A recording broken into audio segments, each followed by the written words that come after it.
In this video, I'm going to answer your questions about piano technique. So without further ado, let's jump right in. Hey guys, welcome back to the channel. So we're starting a new series today in which I answer your questions or respond to your comments on the channel about piano technique.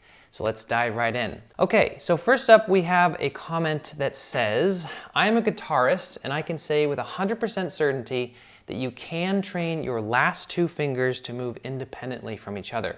Now this is a comment on my video about the problem of the fourth finger, and this is really an interesting thing to think about. So in that video, if you haven't seen it, I talk about how the fourth finger is incapable of 100% independence from the other fingers because of the anatomy of the hand, in that there's a little piece of tissue that goes over the top of the fourth finger, so it can't lift very high if the other fingers are held down. However, I go on to say that if the fifth finger is lifted with the fourth finger, then it can lift really high. The same is also true with the third finger, which I don't really talk about.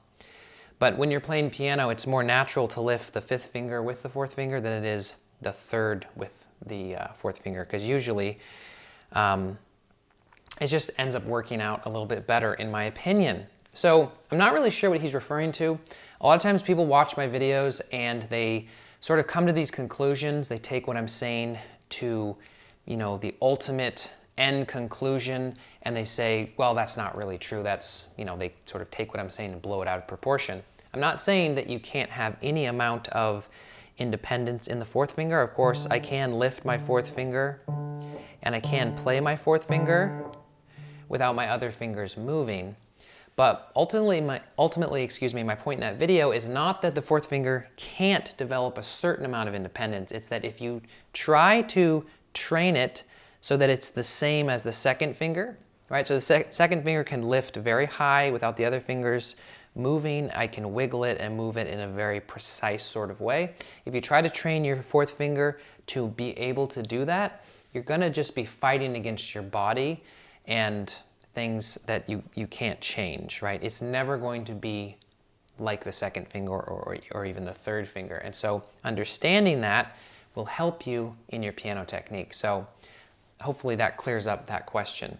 The next question that we have is, I find my wrist very tense when playing chords rather than single notes. Any suggestion? Now this is on a video where I talk about how to have a relaxed wrist at the piano. And this is actually a really good question. So what makes playing double notes or chords harder than playing single notes? Well, one of the reasons is that all of our fingers are different lengths.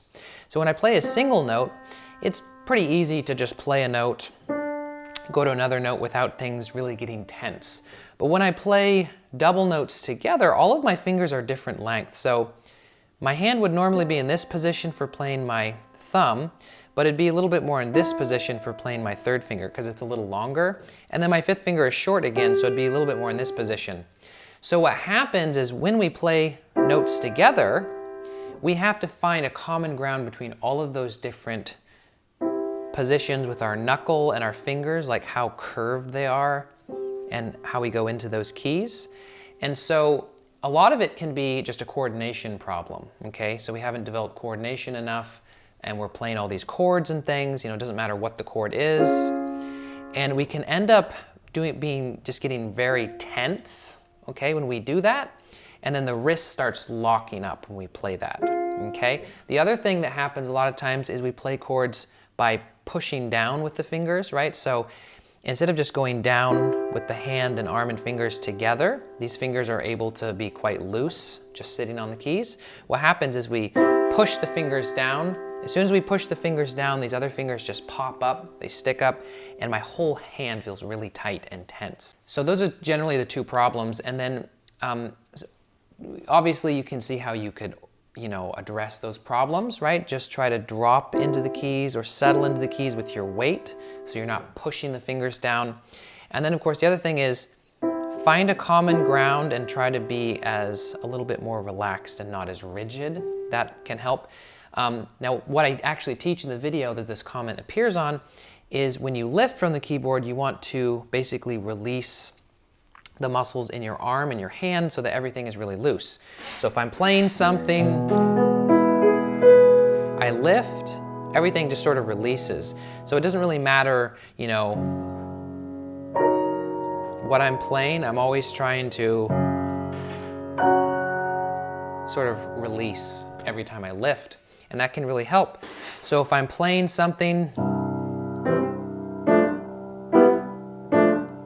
where I have chords, I'm going to try to make sure and just practice that by just releasing as I go. And then you'll also find that if I'm sitting on a chord, playing a chord like this, things start getting really tense and tight. So this can be helpful if I play a chord, let my wrist go down and then come back up. And usually that little kind of dip motion will kind of help you from tensing up, okay? So hopefully that helps. Our next question is not really a question, more of just a comment. It says, "You're not serious. Hannan is very good. Please stop trolling." Now, this is on a video entitled, "Don't practice hannan. Do this instead." Now, just a couple points of clarification. If you haven't seen the video, basically my point is that just repeating things over and over and over again at the piano, specifically exercises, is not really how technique is built. We can accidentally build technique that way, but we won't necessarily consistently do that. I know people who have accidentally built technique that way and they can play quite well.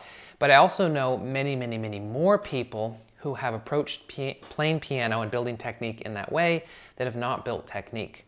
Because really when it comes to technique, when we think of anything like golfing or lifting weights or even playing soccer, there's a way to do things that's effective, right? How you swing your golf club, actually, it's actually quite complicated, all of the things that go into that to make sure, you know, you can drive that ball really far, you have a little bit more finesse, a little bit more control, etc. And it's the same thing when we play piano. I've been starting to use the term more good form in some of my videos because in lifting weights and things like that, it's really common to think of good form with those exercises. And probably most of us understand that if you're not using good form, it's not actually going to be that successful. For instance, think about bench press. You're laying down and you're just pushing that barbell up. Well, interestingly enough, if you don't have good form, you're not going to be using your chest muscles, you're just going to be using your shoulders. And that's very fascinating to me because that's just a perfect parallel to playing piano. You can have two people who practice hannan, one who uses really good form, knows what that feels like, knows what that looks like, and their technique is going to be fire. And you have someone else who doesn't know what good form is, and they're going to struggle, and practicing the hannan exercises are not really going to be helpful, which ultimately is my point in the video. So hopefully that clears that up. Okay, the last comment that we have in this video is, "My right hand fingers are so weak and I cannot play piano. So nice and it isn't flowing." And I have someone who commented there and said, "Same here." So let's address this comment. Why do the fingers feel weak when we play piano? Now, there's different ways that we could think about this, and there's different reasons why this could be, but usually the reason why our fingers feel weak is because we're isolating them from the hand and from the arm. Okay, so we have all of these strong, big muscles in our arm that help us move around and can do some of the work when we play piano. So for instance, if I'm playing something, I know that if I'm playing up the keyboard, I have to get up the keyboard somehow, so my arm has to take me. But usually what happens is we focus so much on the fingers that I stretch and reach with my thumb to get to this note, not moving my arm. And it's like my fingers just sort of, you know, just drag me up the keyboard and the arm sort of lags behind. Another thing, of course, is that we're just stabbing the fingers down,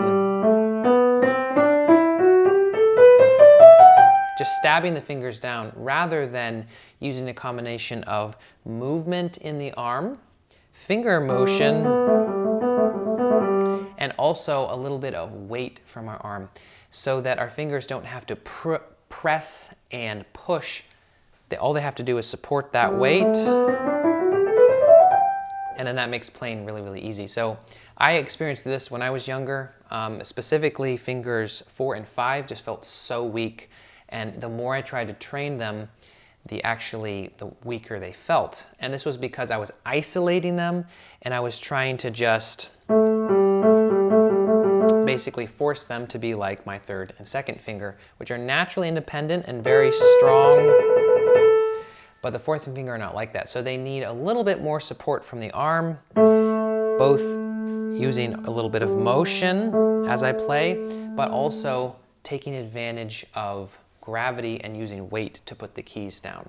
So hopefully that was enjoyable and interesting and informative. If you guys want to have one of your questions possibly featured in the next episode where I answer your questions, go ahead and leave questions down below. Thank you guys so much for watching, and I'll see you next time.